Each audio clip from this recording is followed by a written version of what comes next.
भारत तो बहुत आगे चला गया, वो तो दुनिया की बड़ी इकोनॉमीज़ में चला गया है। अगर मैं कश्मीरी होता और मुझे कहा जाता कि पाकिस्तान के साथ आ जाओ, तो मैं कहता कि मेरे मुल्क में 25,000 की मोटरसाइकिल है, मेरा दिमाग ख़राब है कि मैं 70 के लिए 1,25,000 वाले मुल्क में आऊँ। कि हम जब गैर ममालिक में जाके कह देते हैं कि हम आप समझेंगे कि हम भीख मांगने आए हैं, लेकिन हम भीख मांगने आए नहीं, हमारी मजबूरी है, तो फिर आपके साथ कौन रिलेशन बनाएगा। 90s में ना वो भी आईएमएफ के पास गए, उन्होंने बिलियन डॉलर्स लिए, उनके हालात भी हमारे जैसे हो गए। ठीक है, यहाँ पे मुझे अच्छी तरह याद है जब हम बचपन में थे या स्कूल लेवल पे थे, हमें ये बताया जाता था इंडिया में गुर्बत बहुत है, वहाँ पे वॉशरूम नहीं है, वहाँ पे लोग झोंपड़ियों में सोते हैं। आज उन्हीं लोगों के लिए हम कह रहे हैं, उनके साथ तो कंपैरिजन बनता नहीं। हाँ, ये फैसले लेने पड़ते हैं। वो जब 90s में गए ना, उनका जो प्राइम मिनिस्टर थे वो सोशलिस्ट थे उस टाइम ना, उनका नरसिम्हा राव या क्या उनका नाम था।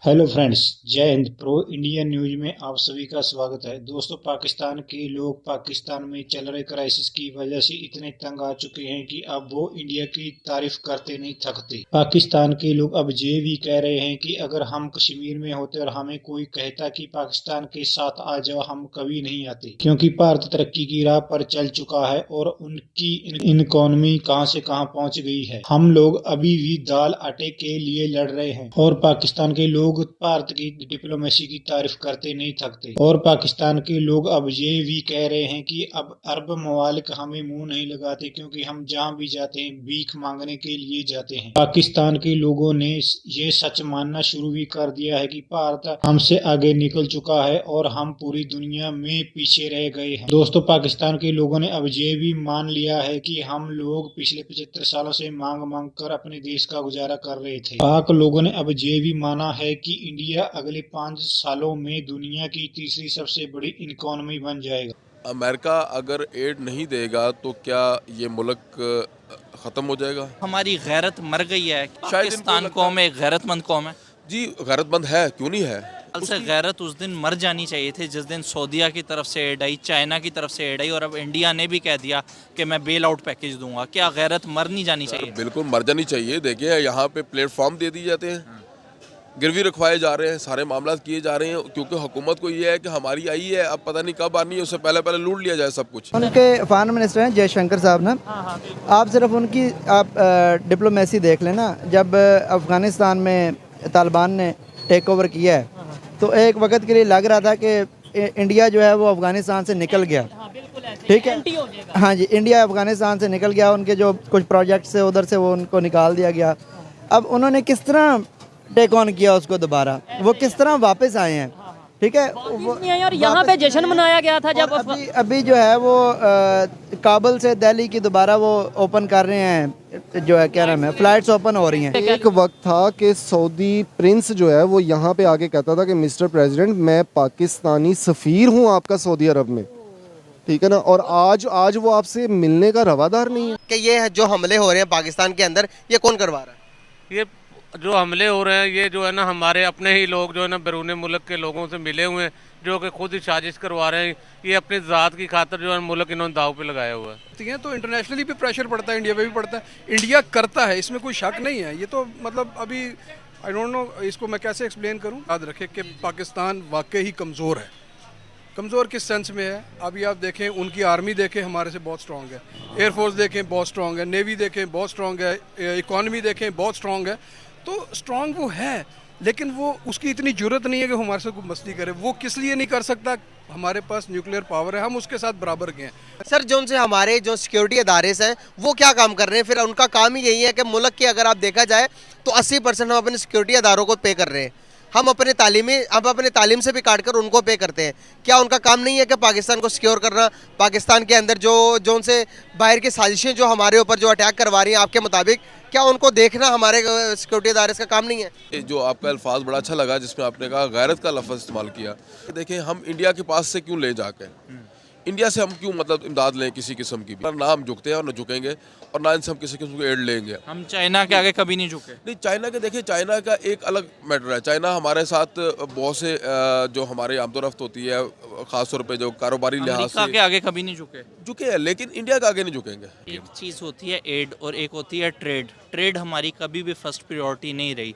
आपको लगता है एड के बगैर पाकिस्तान चल सकता है जिस टाइम अभी हम जिस सिचुएशन में हैं? आप बात कर रहे हैं इंडिया से कंपेयर करें, इंडिया से कंपेयर करना तो तौहीन है इंडिया, क्योंकि तरक्की है कि 50 इयर्स बाद खुद को कहाँ देख रहे हैं। उनका माइंड इस तरह बनाया जाता है, उनकी ग्रूमिंग इस तरह की जाती है। हमारे यहाँ ये अच्छा नाश्ता हो गया, ओके, लंच में क्या करना है, डिनर में क्या करना है। महंगाई इतनी है, बंदा कहता है यार किसी तरह बस पेट पूजा हो और कोई काम ना हो। तो वहाँ प्लानिंग की जाती है कि 50 साल बाद इंडिया कहाँ रैंक करेगा। वहाँ थिंक टैंक्स इस तरह है, हमारे यहाँ थिंक टैंक्स पता नहीं कहाँ सोए हुए हैं। फड़ियाँ मारते हैं जी, पाकिस्तान ऐसे, पाकिस्तान वैसे, ये कर देंगे, वो कर देंगे, किसके सर पे कर देंगे। और भाई आप अपने आप को अपने घर में आप रोटी कौन देता है ये बताएं। आप इंडिया के टुकड़े पड़ रहे हो, मैं आपको इतना बता दूं, ठीक है, ऑन द कैमरा में बात कर दूं। तो हम अपनी ज़ाती अना और अपने अंदरूनी मामलात को एक साइड पे रखते हैं और जो दूसरे दुनिया के ममालिक हैं उनके साथ तिजारत, एक्सपोर्ट्स इंपोर्ट्स बढ़ाते हैं, ना कि ये देखते हैं कि कोई नॉन मुस्लिम या मुस्लिम कंट्री। ये स्टेटमेंट मेरी नज़र में गलत है कि इंडिया आने वाले 5 सालों में दुनिया के तीसरे नंबर पे इकोनॉमी वाइज आ जाएगा।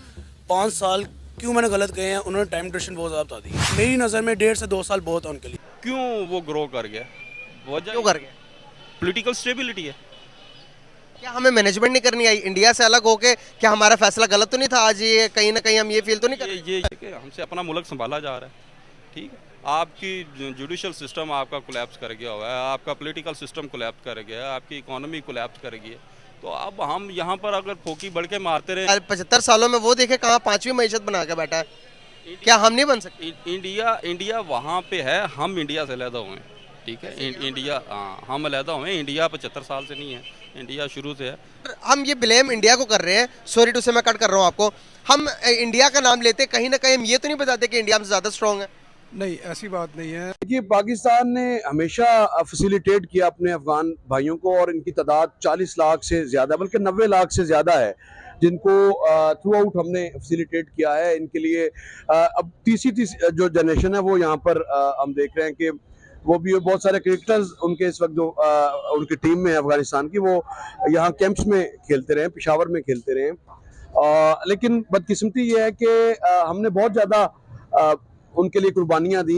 किस्मती ये है कि हमने बहुत ज़्यादा उनके लिए कुर्बानियाँ दी, बहुत ज़्यादा मुश्किलात झेली। हाल ही में अभी आप देखें कि जिस तरह से इनखला हुआ और सारी दुनिया ने, इवन देन के अफगानिस्तान के अपने लोगों ने ये हैशटैग्स चलाए कि बैन पाकिस्तान और इस तरह के वो हैशटैग चले। लेकिन कि पाकिस्तान को अफगानिस्तान के साथ तल्लुकात बेहतर करने का सुनहरी मौका था जब तालिबान की हुकूमत पिछले साल जब अमेरिका को उन्होंने अफगानिस्तान से बाहर निकाला था और इमरान खान ने उनके साथ अच्छे तल्लुकात कायम करने की कोशिश की थी।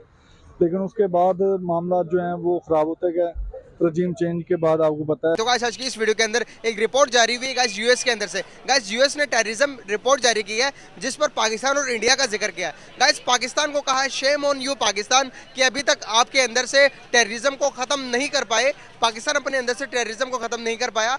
एक दिन के अंदर, एक घंटे के अंदर 2 अटैक्स होते हैं बलूचिस्तान के अंदर, टेररिस्ट के अटैक्स होते हैं। गाइस दूसरी तरफ इंडिया को कहा आई अप्रिशिएट यू, इंडिया ने जो टेररिज्म है उस पर पूरी तरह से काबू पा लिया है। तो यहाँ पर गाइस आप 2 फैक्ट्स नजर आते हैं हमें, इंडिया और पाकिस्तान। पाकिस्तान ने टेररिज्म पर काबू नहीं पा सका यूएस के मुताबिक, और इंडिया के जो यूएस के मुताबिक इंडिया ने अपनी टेररिज्म पर काबू पा लिया है। पे लॉ एंड ऑर्डर है, वहाँ पे सिक्योरिटी है, वहाँ पे स्टेबिलिटी है, ठीक है, वहाँ पे तरक्की नज़र आती है। लोग तरक्की देखने जाते हैं, लोग अच्छे लोगों को देखने जाते हैं, अच्छा माहौल देखने जाते हैं। यहाँ पे ITES में 45% उन्होंने एक्सपोर्ट किया। उसके अलावा उनकी सर्विस एक्सपोर्ट जो थी वो 55% थी। टोटल उनकी जो एक्सपोर्ट हुई है सर वो 300 बिलियन टच की है सर। हिस्ट्री में कभी किसी मुल्क ने इतना नहीं किया जितना उन्होंने 2023 शुरू में कर लिया। हम इतने पावरफुल हों तो हम इन सब चीज़ों को 1 सेकंड के अंदर ख़त्म नहीं कर सकते, 1 सेकंड के अंदर रोक नहीं सकते सर। हम इतने पावरफुल हों तो UN के अंदर हमारी बात ना मनवाई जाए। मान लेते 22 रिपोर्ट है, आप मुझे बताएं अभी जो बलूचिस्तान के अंदर 1 घंटे में 2